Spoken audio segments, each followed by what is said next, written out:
સમસ્યા અમે તો ટાપુ પર રહીએ છીએ, અમારે વેકેશન્સ ચાલે છે ત્યાં, તમને ખબર છે? વરસાદમાં કેવું કે હવે કાદો કીચડ એટલો છે કે કોઈ લપસી જાય, પડી જાય. અત્યારે અતિશય ખાડા વધારે પડતા ખોદી નાખ્યા છે, એટલે કશું ઓનલાઈન બધું મંગાવી શકતા હોય તો એ નથી મળતું અમને. નડિયાદ શહેરમાં 30 વર્ષથી ભાજપનું શાસન, પરંતુ સમસ્યાઓ ઠેરની ઠેર. નડિયાદ શહેરમાં 30 વર્ષથી ભાજપનું શાસન, પરંતુ પાણી ભરાવાના પ્રશ્નો જે છે તે ઠેરના ઠેર. નડિયાદ શહેરમાં 30 વર્ષથી ભાજપનું શાસન, પરંતુ તૂટેલા રોડ રસ્તાની જે પરિસ્થિતિ છે, ખરાબ પરિસ્થિતિ છે, તે ઠેરની ઠેર છે. ગત ગુરુવારે એટલે કે 23 જુલાઈના રોજ જે વરસાદ પડ્યો હતો, 2 દિવસ વરસાદ રહ્યો, ધીમી ધારે વરસાદ પડ્યો, અવિરત વરસાદ પડ્યો હતો. અને આજે રવિવાર છે. અત્યાર સુધીનો આંકડો જોઈએ તો 18 ઇંચ જેટલો વરસાદ આ નડિયાદ શહેરની અંદર ખાબક્યો છે. પરંતુ 2 દિવસથી વરસાદે વિરામ લીધો છે. પરંતુ આ જે પરિસ્થિતિ છે, આ દ્રશ્યો પહેલાં તો અહીંયા આપને બતાવવા માંગુ છું. આ જે દ્રશ્યો આપ જોઈ રહ્યા છો એ દ્રશ્યો નડિયાદના દેરી રોડના દ્રશ્યો છે કે જ્યાં હજુ પણ પાણી ભરાયેલા જોવા મળી રહ્યા છે. આ પાણી ભરાયેલા હોવાને કારણે અત્યારે દેરી રોડ વિસ્તારની અંદર જે પણ લોકો રહીશો રહી રહ્યા છે તેમને પારાવાર મુશ્કેલીઓનો સામનો કરવો પડી રહ્યો છે. આ જે વિસ્તાર છે તે વિસ્તારમાં જે મકાનો છે તે લગભગ 1 કરોડથી વધુની કિંમતના વેલ્યુએશનના મકાનો છે, પરંતુ તે વેલ્યુએશન પણ હવે જાણે કે ડાઉન થઈ ગયું હોય તે પ્રકારની પરિસ્થિતિ અહીંયા સર્જાઈ છે. અને મુખ્ય કારણ છે અહીંયા જે પાણી ભરાઈ જાય છે તે. દર ચોમાસામાં આ જ પ્રકારની પરિસ્થિતિ અહીંયા સર્જાય છે. કેડસમાં, કમરસમાં અને છાતીસમાં અહીંયા પાણી ભરાઈ જાય છે. લોકોના ઘરોમાં પણ પાણી ઘૂસી જાય છે, પરંતુ તંત્રના પેટનું પાણી હલતું નથી. તંત્ર દ્વારા કોઈ પણ પ્રકારની નક્કર અહીંયા કાર્યવાહી કરવામાં આવતી નથી. દર વર્ષે પ્રી મોન્સૂનની કામગીરી હેઠળ તંત્ર દ્વારા કરોડોના ખર્ચ તો બતાવી દેવામાં આવે છે, પરંતુ એ ખર્ચ ક્યાં કરવામાં આવે છે તેની ઉપર સૌથી મોટો પ્રશ્નાર્થ ચિહ્ન જોવા મળી રહ્યો છે. સમસ્યા અમે તો ટાપુ પર રહીએ છીએ, અમારે વેકેશન્સ ચાલે છે ત્યાં, તમને ખબર છે? જ્યારનું આ ખોદકામ ચાલ્યું છે ત્યારનું અમારે વેકેશન્સ છે. અમારે કોઈ કામ ધંધો નથી, અમારે ક્યાંય આવવા જવાનું નથી, કશું જ નથી. અમે ટાપુ પર રહીએ, 4 બાજુથી પાણી ભરાયેલું છે. વધ્યા ઘટ્યા હતા તો કુવા ખોદાઈ ગયા છે આજુબાજુમાં, પાઇપલાઇન ના નામે કુવા ખોદ્યા છે અને અમારે ક્યાંય અવર જવરનો રસ્તો રહ્યો નથી. હમણાં છેલ્લા 1 વર્ષથી તો બહુ જ વધારે પડતી થઈ રહી છે. પહેલા તો ફેર બી ઠીક હતું કે ચાલી જતા હતા, કાચા રોડ હતા તો બી નીકળી જતા. પાણી તો છેલ્લે જ્યારથી નડિયાદમાં આવ્યું છે ત્યારથી ડેરી રોડ પર પાણી તો ભરાય છે જ. એનો તો હજી સુધી નિકાલ નથી આવ્યો. અને છેલ્લે આ 2, 4, 5 વર્ષથી તો એવું છે કે બહુ વધારે પડતું પાણી છે કે ડેરી સુધી ભરાઈ જાય છે. પહેલા તો ફાટક સુધી ન જતું, હવે તો ડેરી સુધી ભરાઈ જાય છે પાણી. પણ અત્યારે અતિશય ખાડા વધારે પડતા ખોદી નાખ્યા છે, એટલે વડીલોને જવું હોય કે ગમે એને જવું હોય, બાળકોને જવું હોય, બહુ જ અઘરું થઈ ગયું છે. પંકજભાઈ દેસાઈ કશું કરતા જ નથી. છેલ્લા 30 વર્ષથી મારા મેરેજ થયા છે, આની આ જ પરિસ્થિતિ છે. તમે રજૂઆત કરી છે તમે લોકો બધાએ કે પાણી ભરાઈ જાય છે? વોટ લેવા આવે ત્યારે વોટ લેવા આવે ત્યારે બોલે છે કે બધું કરી નાખીશું. કોંગ્રેસ વાળા બોલે ને ભાજપ વાળા બોલે છે. છાતી સુધી, કમર સુધી પાણી છે.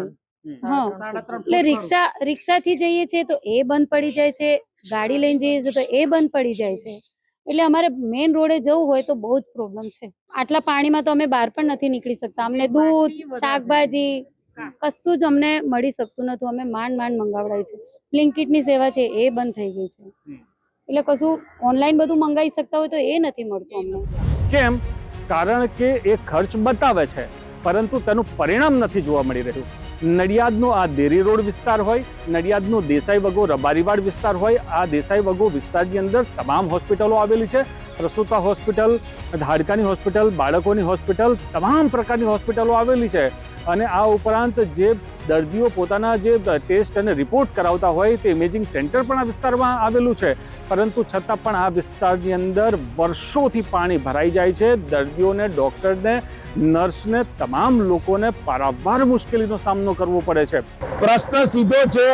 850 કરોડ રૂપિયાની ગ્રાન્ટ વર્ષ 25-26માં આવી, એની અંદર લગભગ 17 કરોડ રૂપિયા માત્ર પાણીના નિકાલ માટે, બરાબર છે, એના માટે વપરાયા કે ના વપરાયા એ પહેલો પ્રશ્ન છે.